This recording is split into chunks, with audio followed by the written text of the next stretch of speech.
Jai Jinendra, everyone. Welcoming you all to this very new lecture series called Five Sins. Today we have Prabha ma'am along with us who will be conducting this lecture series.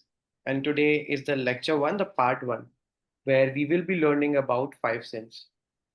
So, when it comes to five sins, the basic terminology which comes into every Jain child's mind or every person who belong to a Jain community or a Mumukshu family, that when we were kids, we were threatened a lot from our parents about sin. ऐसा मत करो पाप लगेगा चोरी मत करो झूठ मत बोलो पाप लगेगा you should not lie you should not eat this you should not eat onions garlics why the reason you will be sinned okay so this is a basic threat which every especially Jain people usually get from their parents when they were young and now today we are here to analyze the topic of five sins. Before I hand over the mic to Prabha ma'am, I wanted shortly to introduce you all about the Jan platform on which we are learning this topics and other topics as well. So basically, Jain English Education and Values Jeev is a platform where you learn the Jainism in English medium language. And based on the curriculum, I'll introduce you after the lecture about how you can access these links, how you can access to the website and everything. As of now, to go through these lectures and the series, you can directly go to www.jeev.net.in. Once you will go to the portal, you'll get to know all the information. For ease of learning, you can directly jump into the YouTube channel and press the bell icon to get the regular updates. So now before I hand over the mic to our lecturer, I would shortly introduce her because most of you must not be aware about her. So Shrimati Prabha Mohnot, she is graduate in computer science from USA and she has done a 5-year certification course from Parmagam Honors. She's a Jain scholar for the last 25 years and is leading the English translation project of the Parmagam course and other books as well. She has been conducting Paryushan in English for Jaina as well as in some other towns as well. She teaches Jainism in English to kids of all ages, and today we are privileged to have her and encouraging youth to participate in Jaina with a simple and practical approach using her scientific knowledge and life experience. She is currently teaching 3 batches of Parmagam honors, one of which is in English. So, very thankful to have you here, ma'am. And you can start this discourse with your Mangalachan. Thank you. Thank you, Harshal. Jai Jinendra, everybody. Namo Arihantanam, Namo Siddhanam, Namo Airiyanam, Namo Uvachayanam, Namo Loe Savasahunam. Jai Jinendra sabhi ko. Thank you, Jeev, to invite me to cover this very important topic. Even though it sounds like a very basic topic, we all know we don't want to sin. We've been taught from childhood, no matter what religion we came from.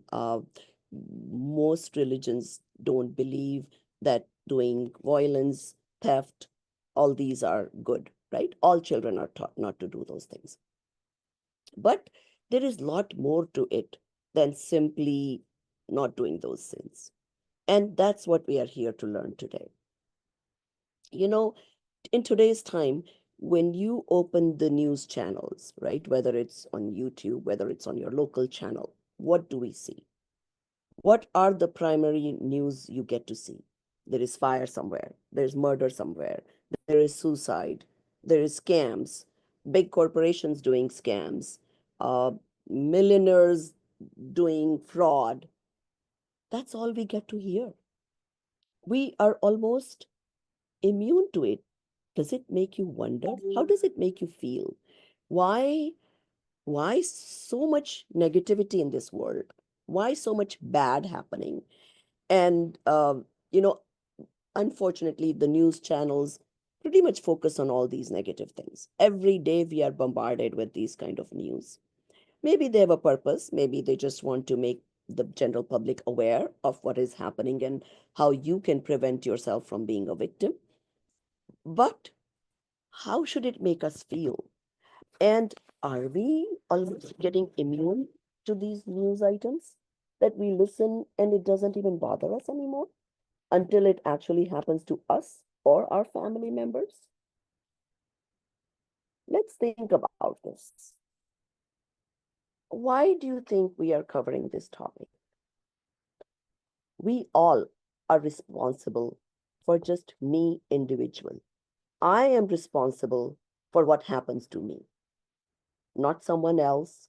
We may in routine life blame, our spouses, our children, or whatever circumstances to do wrong. Oh, this person this did wrong to me, so I just took a revenge.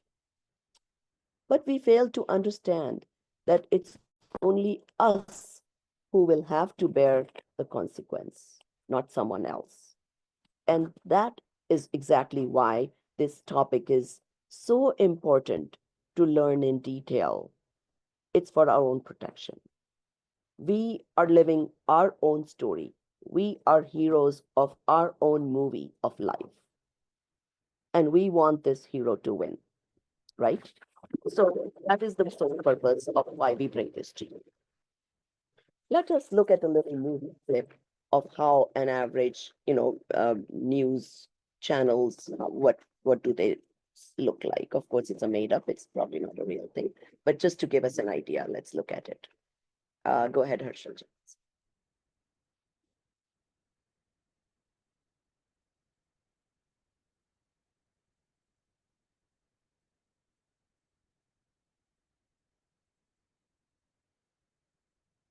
I'm not getting volume.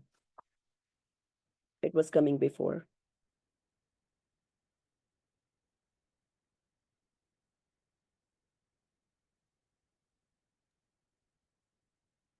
Let me Okay. read.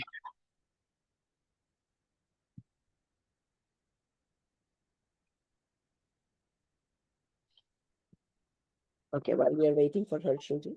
Uh, so headlines, what do they cover? Murder, scams, fraud, theft, rape, suicide, domestic abuse, kidnappings. That's all that we get to hear all the time. I think there's some issue. A well known politician is involved in a trafficking racket affecting 12,000 young girls. Stockbroker found guilty of committing huge fraud amounting to 50,000 crore rupees. 3 village girls kidnapped by juveniles from the neighborhood. A popular model hangs herself in her farmhouse. Relationship troubles might be the reason. Several celebrities were detained for investigation in a drug racket.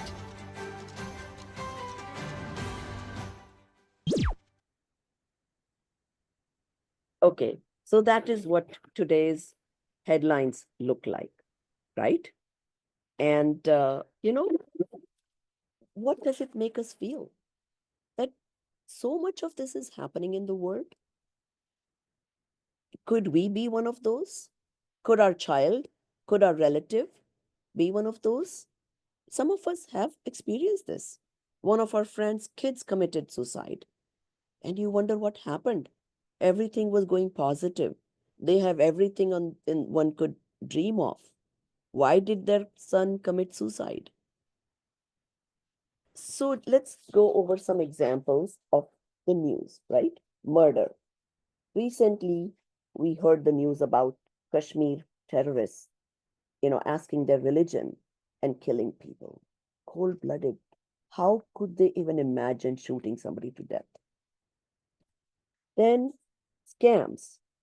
Vijay Malaya of Kingfisher took a huge loan from Indian government and ran away to different countries. Some may think, oh, he's living a luxurious life there. Little do we know that no, he is not. Inside, he is guilty. He is not at peace with himself. Then fraud, you know, so often we hear that bridge broke and killed several people. So the construction people sometimes will mix wrong things, which end up in resulting killing so many people. For what? Just for a few extra bucks. And they don't even know, will it really give them happiness? At the time when these sins are made, unfortunately, they wrongly think that it is going to give them happiness. Theft. Major thefts happen in big corporations. Tax thefts happen even at small levels like you and me. And we're going to look into details. Is it worth doing that? Is it really going to give us happiness? What is the sole purpose of everyone, no matter what we do, whether we earn a living, whether we eat, whether we go on vacation? All of this boils down to one thing we're trying to achieve, and that is to be happy, right? And we're going to analyze that a little bit. What really is going to make you intrinsically happy? Rape. There was the Nirbhaya, very famous case of rape from Delhi. Recently, there was a case in Calcutta where the doctor was raped. Suicide. Sushant Singh Rajput, a very popular actor doing so well at such a young age in his career, decided to commit suicide. Why? He had everything. He got good movies to do, he got good shows to do. Yet, was that not enough? That he got tired of this life and decided to take his life? Domestic abuse. Famous personalities like Muhammad Ali, the famous boxer. His wife was a famous actress, and still he was abusing his wife. She did not come out till very late in life that she was being abused in their relationship. We hear about kidnappings every day. Girls are kidnapped for human trafficking, all kinds of cases. And these events sometimes disturb us.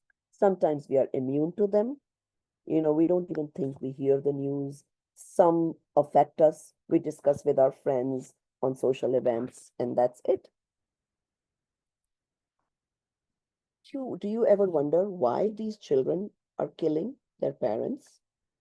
We've heard that also on the news. There are 9/11 was a big thing. These people killed 5,000 people and took their own lives. They suicide and took so many lives. And what did they get? Their one-time life was taken. You think that is enough punishment for these people who took so many lives? Obviously not. That wouldn't sound fair. But in this life, in this normal world we live, the maximum punishment we can give someone is life sentence or death, no matter how many murders they commit, right?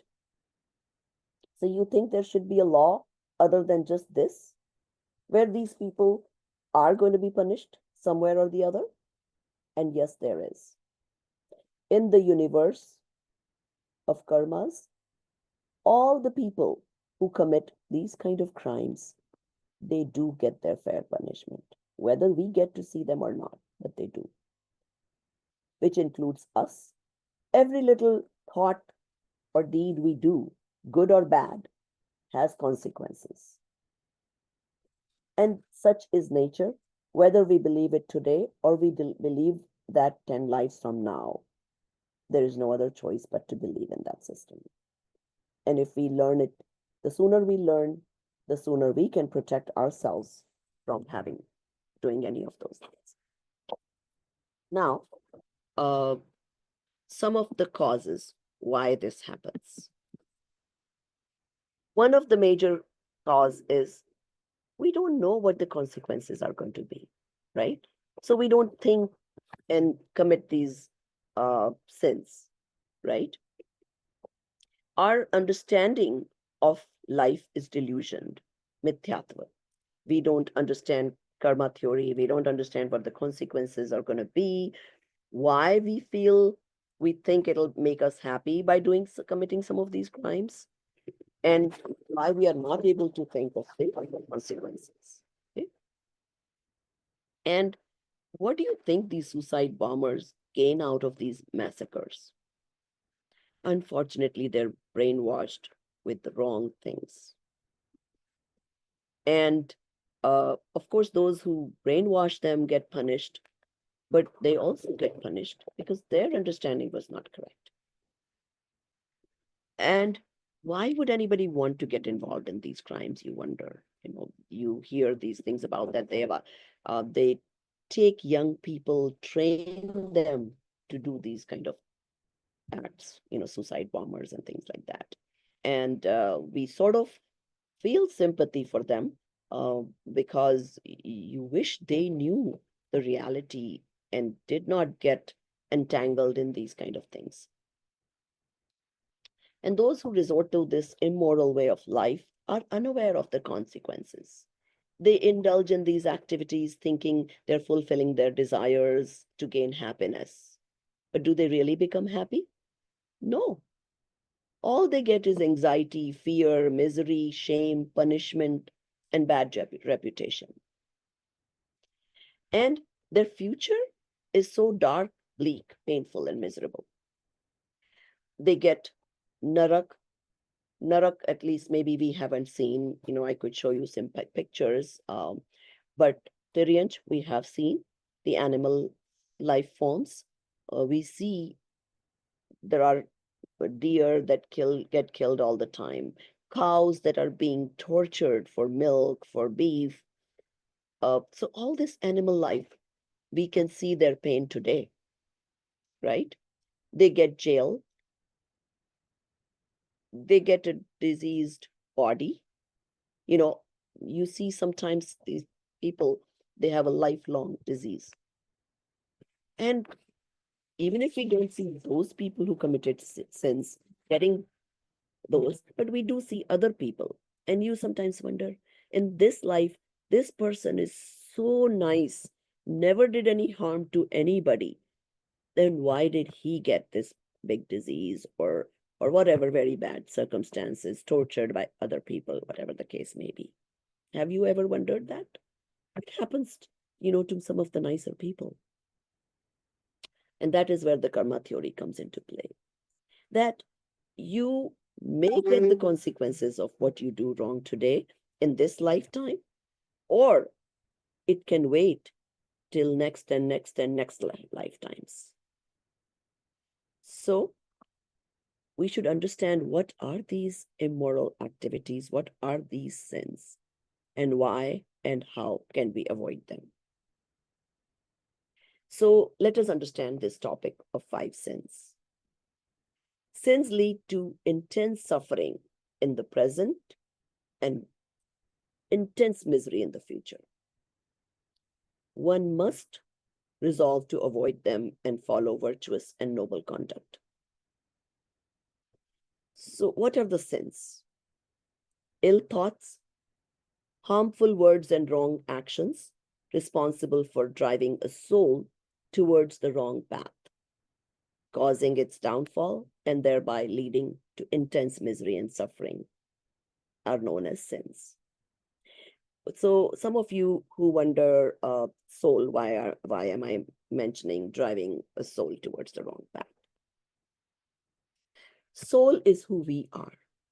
Okay. We are right now living this very short span of 80, 100 years or whatever, some 40, some 20 years of life.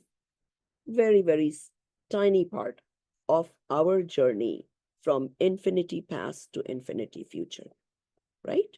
We will exist. We always existed.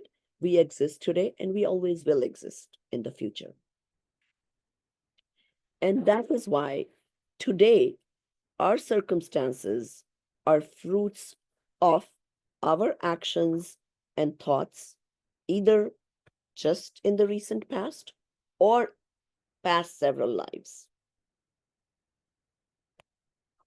And in future is what we will experience the consequences of our thoughts and deeds that we do today. And delusion and passions, which is mithyatva and kashai, are impure dispositions, and they are sins too. In fact, they're also root causes of the other 5 sins.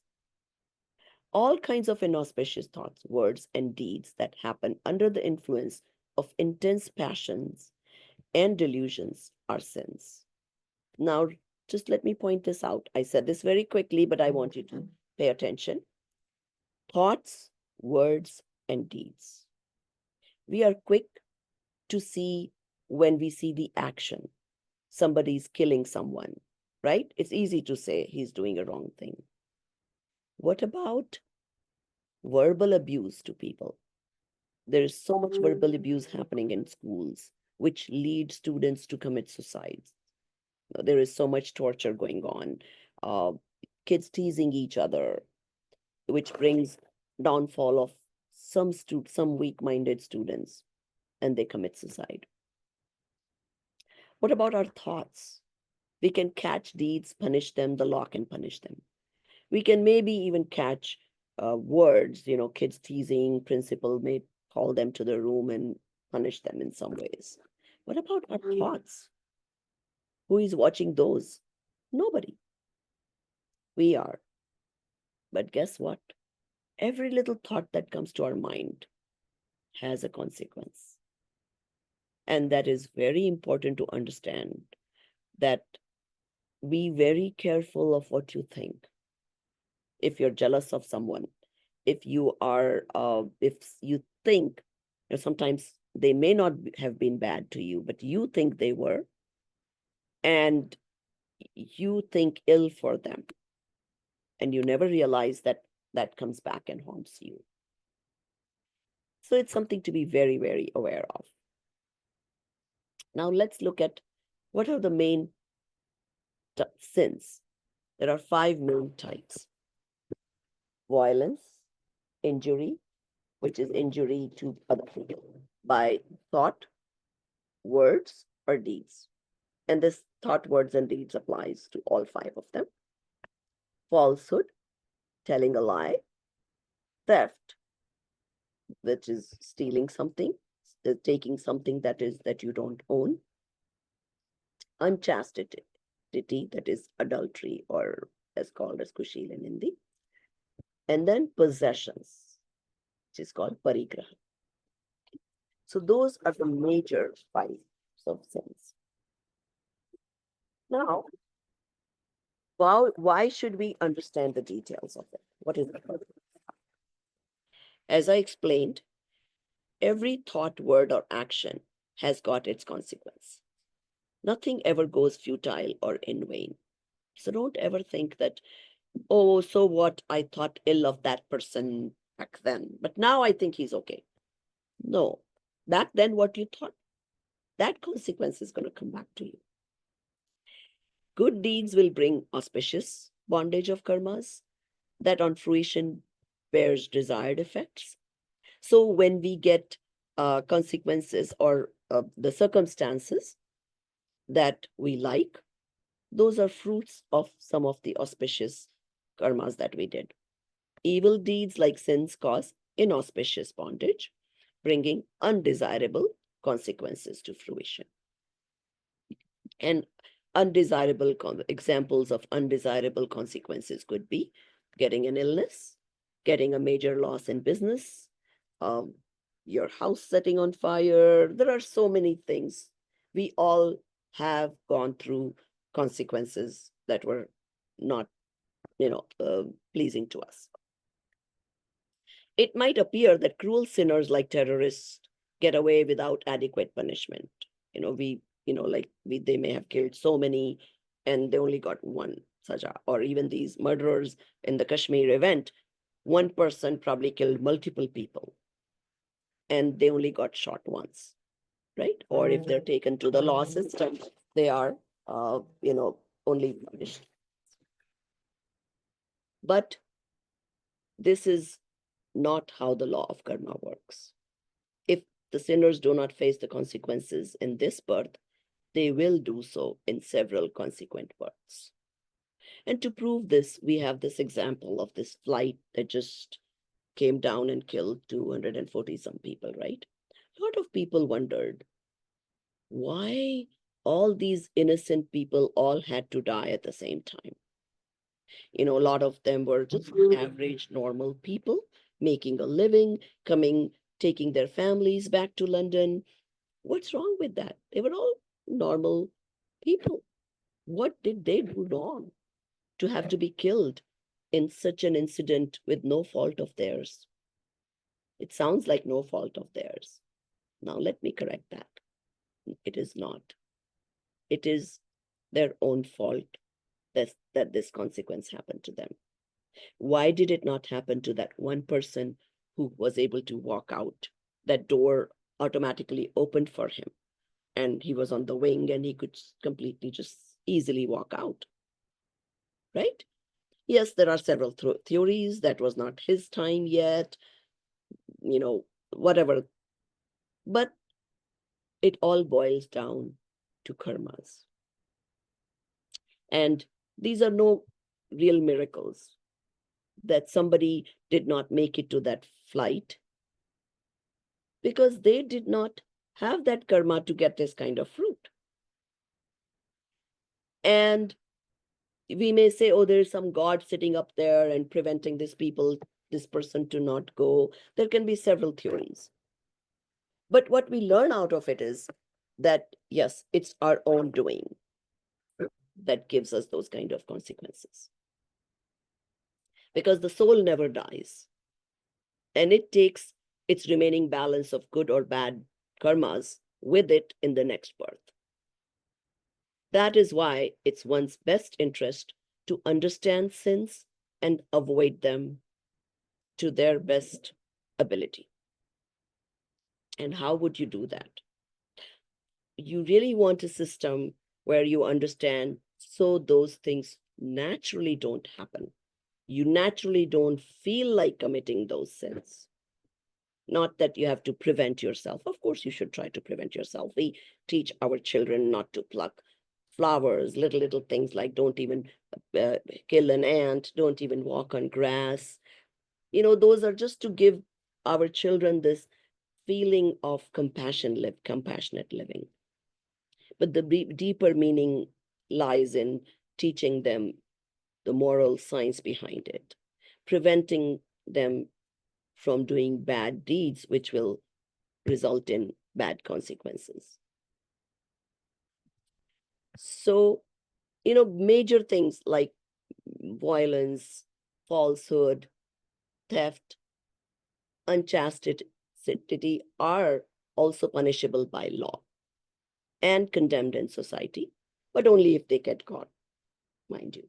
If they don't get caught, who is there to punish you, right? But the law does not punish minor sins. Is the law going to punish you if you just plucked a flower? No. But they attract bad karmas, and the soul will bear its consequence sooner or later. Now, the fifth item, which was accumulating possessions, it is hardly seen as a sin. We don't even think having a huge house, having multiple cars, having Mercedes, is that a sin? No, I earned it. How can that be a sin? And it's often assumed to be the purpose of human life.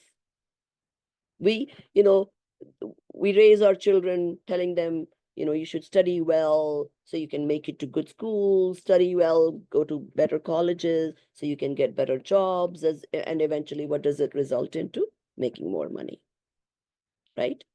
And so it almost seems like our purpose of human life is to reach those goals and something we strive for and are proud of. But it is one of the greatest sins and makes a person commit all other crimes of violence, falsehood, etc. Why do you think all these major corporations did scams or fraud, or or you would even hear things like a brother killed, somebody killed their own brother or somebody family member to get the family wealth. Even, it takes you that greed takes you to that level of crime. And a lot of times these sins are interrelated. One sin leads to the other. And we have all done that as a child. Maybe if you lied to your mother that you went to a movie and told her I went to school, college, or friend's house. And if the mother questions, then you're trying to tell another lie, and then another lie, and another lie, right? Or sometimes you may hurt somebody's feelings in doing so. So a lot of these crimes are interrelated. We do not see the consequences immediately, but the soul will have to bear them as severe demerits in future. A sinner is always burdened with anxiety, fear, and guilt. Can these ever make anyone happy? That is why we must understand sins and strive to minimize them. Again, just to summarize this introduction, an evil thought, word, or deed, which is the cause of pain and suffering, is a sin. And these include delusions and passions. Sins are of 5 types. Actually, maybe I could share a little slide, so because it always stays better when you see a visual.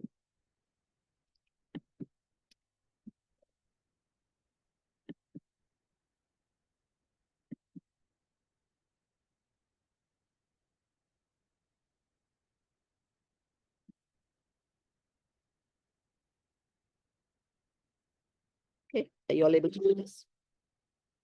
Okay. Yes. Yes. Again, a brief recap of what I've already just said. People indulge in sinful activities to fulfill their desires and to gain happiness. And little do they know that it is not going to give them permanent happiness. Sins bear fruits not wished for, which one has to bear in his current and upcoming life too. It gives one sorrow and pain and life full of hardships. Okay, 1 second. Types of sins. What are sins? Ill thoughts, hurtful words, and bad actions are responsible for driving the soul towards the wrong path. That are cause of its downfall, and intense misery and suffering are known as sins. Delusion, which is mithyatva, which is wrong understanding of how things work in nature, and passions, which is kashai, which is anger, greed, deceit, are impure dispositions, and they are sins too. All kinds of inauspicious thoughts, words, and deeds done under the influence of intense passions and delusions are known as sins. Now we covered types of sins, which is violence, falsehood, theft, unchastity, accumulation. Okay. Now, this is all that we will cover right now. And we'll briefly start on the topic of violence. And then, depending on how much time we have, we'll take some questions. And this will be a series of multiple lectures, so we can cover it in depth with questions from the audience. So acts like killing, hurting, hitting, emotionally causing pain, and the evil disposition causing these all fall under the category of violence. So we all know what is violence, right? We have seen people hurt physically, other people mentally torture them, and those are very trivial. We can see that that is violence. But what about the internal thoughts that we have towards people? Those are also violence. Okay? And there are so many types of violence that we don't even think that, we are committing violence. Now, so there is, how are we on time, Harshalji? I can start the topic of violence if we have enough You time. can even take 4 5 more minutes and then we will start the question answers. All right, so we'll briefly give you the definition of violence, and then we will get into detail in the next lecture series. We observe violence all over the world, right? No matter, I already showed you the clips of the uh, different news items and everything. So violence is everywhere. And sometimes we are part of it. Is that a surprise to you? It sounds like we are not part of it, but I'll tell you how we are. All rejoice when Saddam Hussein was hanged or some rapist got death sentence. Do you realize that being happy about it is violence? We thought, oh, he deserved that punishment and we should be happy. No, we ourselves committed a sin of violence for which we would have to bear the fruit of. Do you feel manufacturing weapons like guns and sword is violence too? Do you think that the mere thought of killing someone is violence? Violence comes in various forms. Using cosmetics and leather items that harm animals, bursting firecrackers that kill so many birds and so many small insects, walking carelessly and hurting tiny living beings, cutting trees, plucking flowers. The violence of self and others is a great sin too. So let us understand more about this. What is violence to self? Have you ever, if something wrong happened to you and you just keep thinking about it, why me? Why this? Why this? That is a violence to yourself. I mean, I'm not even talking about suicide yet. I'm only talking about that guilt feeling, that cribbing to yourself. That is all violence. That's all self-violence. Or demeaning, whether it is your spouse, your children, you think you're improving them, so you put them down. That all falls under the category of violence. And the reason these things happen is we don't understand the root cause of it, and we don't perceive the consequences that we would have to bear. And in order to really avoid them, we should understand the root cause, which is mithyatva, understand the philosophy of karmas. So once that understanding is solid, these sins naturally don't happen by us. Naturally, you don't feel like using leather. If somebody told you, you use this leather and your next life is going to be that cow whose skin is going to be steamed and peeled off, is it going to make you feel like using that leather in this life? Is it really going to make you that happy? No. Or silk for that matter. I quit silk long time ago. And whenever I would tell like even my Jain friends that I don't wear silk anymore, and they were like, oh no, no, no, no. This is something I cannot give up. I have too much attachment to my silk clothes, whether it is a sari or whatever it is, right? Why do you think they feel that way? Because they don't understand what the consequences are going to be. That few moments of happiness or pride or whatever they feel by using those articles of violence, what is the result of those? We don't understand. And that is why we end up, using those articles or using cosmetics that come from violence, killing mice or different animals. We don't even realize that, we are being part of this crime for which we will have to bear the consequence. So I leave you with this thought of what are the sins, small or big, that I commit in my day-to-day life? How can I prevent them? Not by force, but just by mere understanding of the truth. So those just thoughts don't come to me that I should be part of those kinds of sins or activities or thoughts and deeds. Okay. And we'll continue these series going forward, and we'll understand in depth each of these sins and understand how easily we can avoid them. Thank you. Thank you so much, Prabha ma'am, for this practical approach towards five sins. Your discourse was full of practical examples which happened amongst us in day-to-day lives, which media has already covered, and the kind of thought process which every human deal with in everyday life.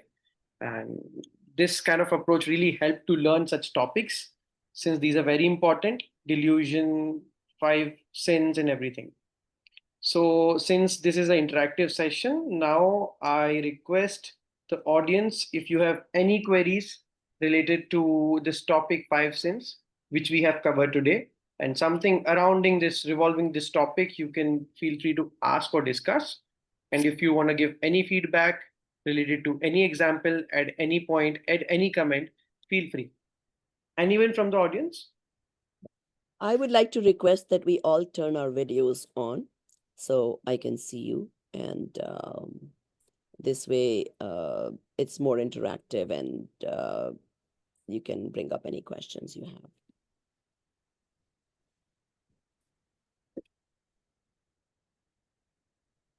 Yes, you can unmute yourself and you can ask the question or you can raise any point of discussion which you want to. Anyone?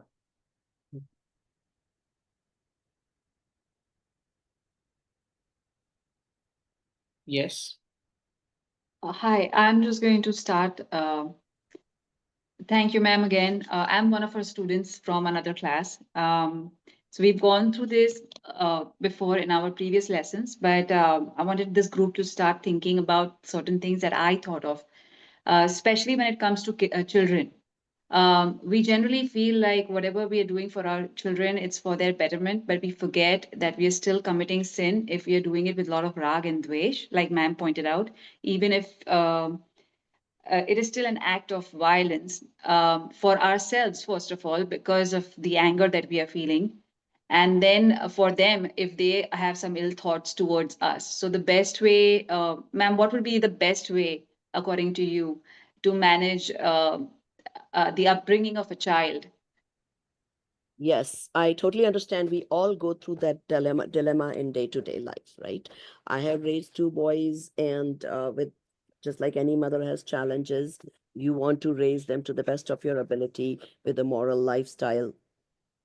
And living in this country where you want them to be vegetarian, you want them to be yet confident. These kids go to school where everybody else is eating meat, and they're the only ones bringing peanut butter sandwich or pulao or poha, and they feel ashamed. Why are we having a different lunch than anybody else? And you have to give your child that solid background, that why we don't kill, why we don't commit those sins, even though today you may think that it looks bad in front of your friends, but these are the reasons why we don't. In fact, I'll tell you an incident. As I worked in my computer science field, we would eat lunch with our colleagues, and I was eating, and of course my food will always be vegetarian. And these people will ask me, this is now there's a lot more awareness, but I'm talking 30 years ago when hardly anybody knew what is vegetarianism in this country. And they would tell me, what would you eat? Just salad? And I'm like, no, there is other food than salad, which is vegetarian. And they would say, we eat meat because we are told by our parents that these animals were put on this earth for us to eat. Now think about that. They're raised with that philosophy, right? So I said, fine, okay. So you were told this in your childhood. Now I want you to think, this was Christmas time, right? And Christmas time, they're very attached to this character deer, which is called Bambi. And some Americans also eat deer meat, right? So I told them, imagine you eating this poor little Bambi. All of a sudden, she's like, no, no, no, no, no. I'm attached to my Bambi. I don't want to eat it. So I said, just like this Bambi has life, so does the cow, so does the chicken, so does pig. All of the animals have life. Do you think they want to be killed? And that lady she wanted to be a vegetarian from starting next day. Because this experiential thought, when it came close to home, is what makes you realize. Just like when you hear rape on the news, it doesn't affect you. If it's your own daughter, that's when it affects you. But we don't need to go through those experiences ourselves. We cannot possibly go through those negative experiences ourselves to learn. So it's in our benefit to learn from others' experiences. Just make it to the feeling level, make it to the experiential level. So you feel it, and then you realize how wrong those things are and never feel like doing it yourselves. So when I gave my children the thorough understanding of why, these things are wrong to eat, they were so confident that they never cared what other students thought of them. And they were able to confidently reply why they are vegetarians, which in turn made some other students who probably had some compassion in themselves from previous lives, they also turned vegetarian. So it's that confident. And how do you get that confident? Knowledge is power. So knowledge is important.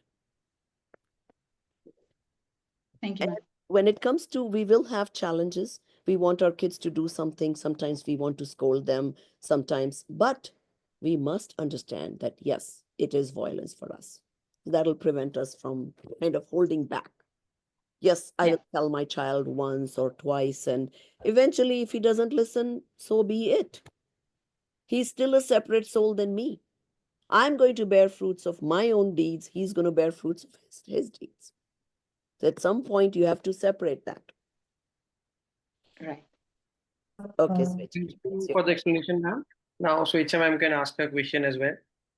Yeah, I'm also a student from another class. So, ma'am, I think you have partially answered my question, but it was just a follow-up to Jigisha's question. Again, like we've learned in our class that even that, a lot of rag is also hinsa, right? So my question is again, there is a lot of hinsa that we do, or a lot of violence that we do when we have a lot of attachment to people, right? Be it to our kids, to our parents, especially like I have two kids and they are at that stage where, they are forming their careers. So a lot of time you run into a situation where you want them to do things in a certain fashion and they don't end up doing.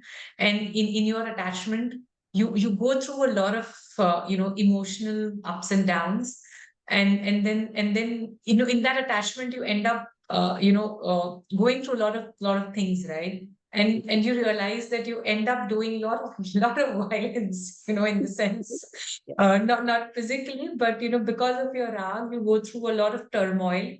So Mhm. you understand everything, you do understand that they have their set of karmas to deal with, and they have their own journey.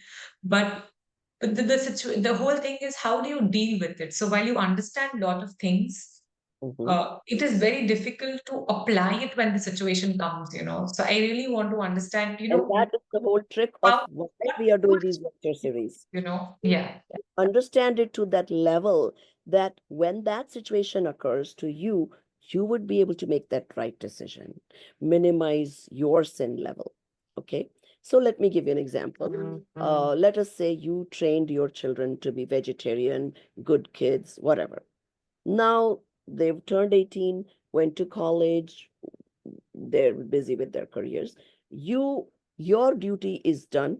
When they were growing up, you gave them the best of virtues you could, to the best you knew. Maybe you learned things later on after they went to college, right? Which is probably happening to you now, right? But fine, no guilt about that. You gave the best you could at the time, right? And that's all they deserved at that time, right? Now they grow up, they go out, they do things that you did not teach them to do. Now they're doing wrong things. And now you are guilty. Was I a bad mom? Why are they doing these wrong things? Let that parents go through that. So the right, number one, even feeling guilty is a sin. Right. No need for guilt. Being aware at the time when you're raising your children is the best thing you can do, and you do to the best of your abilities. Once they are gone, be confident. I gave them the best virtues I could. Even if today they are not following them, the day will come when the sanskar will come back to them, right? The children are going through different time frames. They go to college, they're mingling with all kinds of students, Yeah. and everything, the environment is going to affect them. Influence on them is so strong Yes, that it you is. So, couple things we can do. One is we keep prodding in between, reminding them what they've learned in their childhood, and still accept the fact that everything is not in our control. And like you said, everybody has their own journey. They happen to be our children in this life. Today we close our eyes. Whose children what? Nothing. You know, uh, I used to tell my mother in law had lost three of her sons while she was living. It's a very big, very painful thing for any parent to go through. And I would always tell her, were they ever yours? You were born, you know, you got wealth, house, whatever you got. You were not born with anything. These children came to you only in this short span of life, and they left you. They were just consequences that came and left. So, what was the problem? Thinking they were mine was the only cause of misery. Mamatva comes in between, no? That is the problem. Yes, yes. And as we learn, I mean, that is the mithyatva we have, right? That they're mine. They were never yours. And that rag is the cause of a lot of wrongdoings. We think my child should win. Why? Because it's mine. What about the other children that are going to come second, third, fourth, eighth, ninth? Why only my child should be first? Right? So that rag is making us do wrong things, making us think wrong, right? Don't we inadvertently, there's a game going on. You want your child to win. True. Do you know that is jua? The thinking, feeling of winning and losing? Yes. Jua, you know? True. And what for what? For that little, tiny little few seconds happiness that my son won the sport and we are causing this sin that we are going to suffer the consequence. So the number one is delusion, the wrong understanding of things, why all this is happening.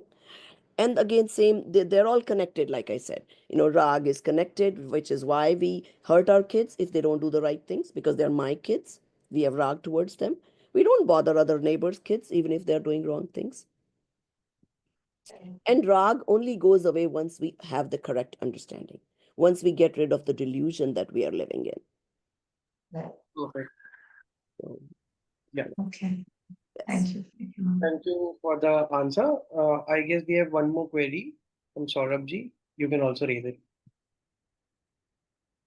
Yes, Saurabh, ma'am on your video and question. Yes. Ma'am एक छोटा question था। आपने जो बताया अभी कि guilt करना, पश्चाताप करना भी एक टाइप का जीव की हिंसा है। Mhm. तो हमने तो सुना है गंधर, जो गौतम गंधर को पश्चाताप होने के बाद ही केवल ज्ञान हुआ। ये मतलब मैं तो बचपन से सुन रहा हूँ, तो उसको थोड़ा एनलाइटन करे उस पॉइंट को। It's a little deeper subject.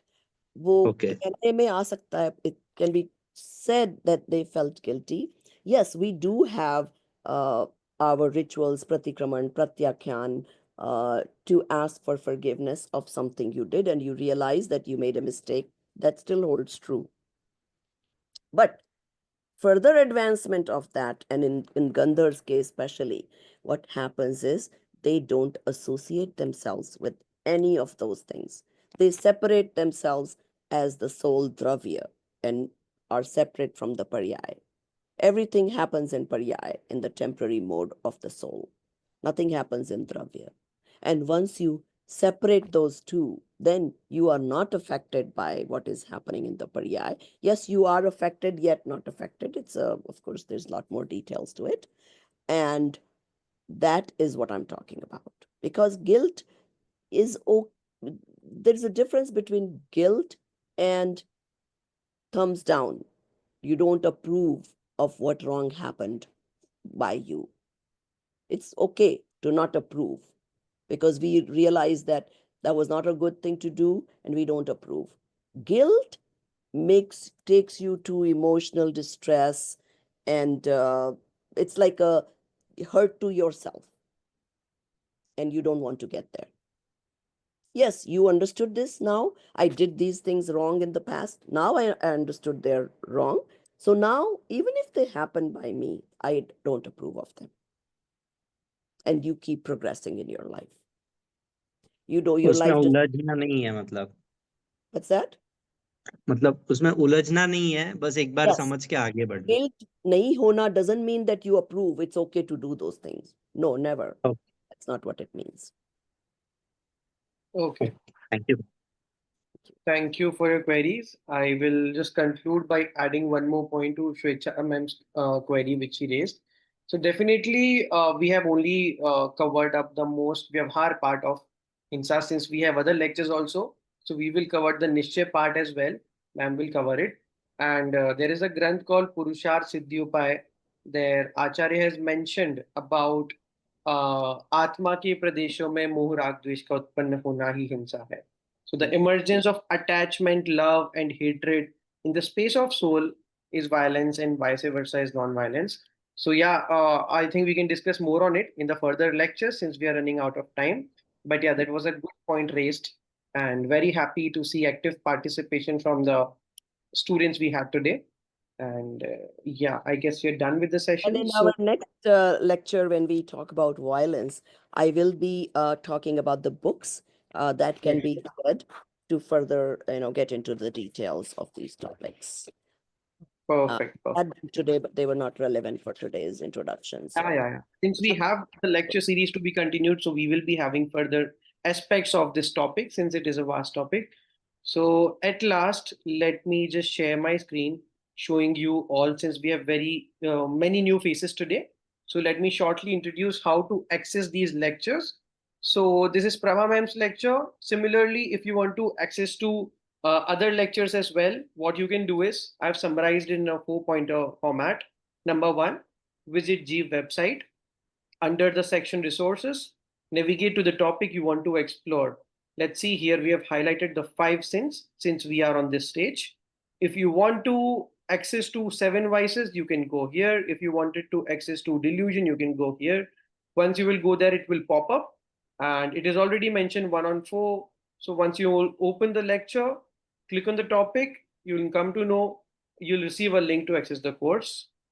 You can view your course on your dashboard, how much you've completed, either first part of the 4 series or second part of the 4 series. Everything will be visible on your dashboard. Select the course you wish to access and you will gain entry to its content. This content will include articles, presentations, quizzes, and more. So you will get few links such as the link of YouTube of the lecture, the quizzes, the puzzles, and Gurudev Shiri's lecture snippets. So everything is there on the dashboard.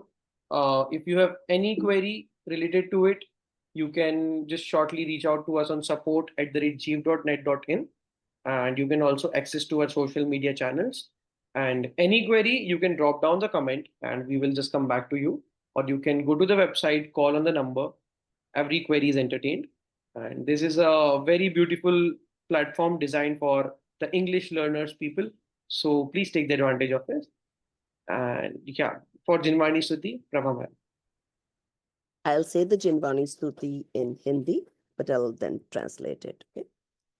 सहजानंदी शुद्ध स्वरूपी अविनाशी हूँ आत्मस्वरूप सहजानंदी शुद्ध स्वरूपी अविनाशी हूँ आत्म स्वरूप, सहजानंदी शुद्ध स्वरूपी अविनाशी हूँ आत्म स्वरूप, निज निधि निज में बताई यह अनंत उपकार है, इसके लिए जिन वाणी माँ को वंदना शत बार है, वंदना शत बार है. 9 times Pramukar mantra. Yeah, I've just said this, I'll translate it into English, that who am I? Sahajanandi Shuddha Swarupi. I am natural, pure, and I am indestructible.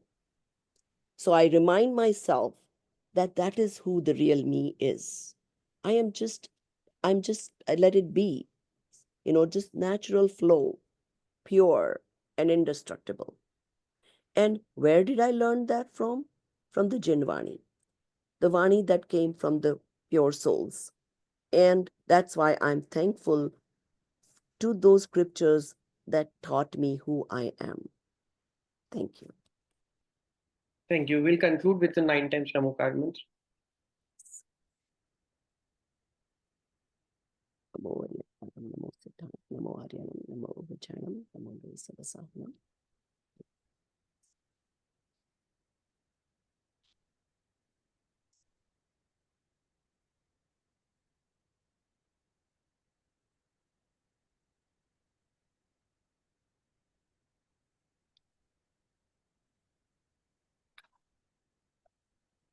Thank you for this beautiful lecture, ma'am. And thank you, everyone. We'll see you in the other series of this lecture.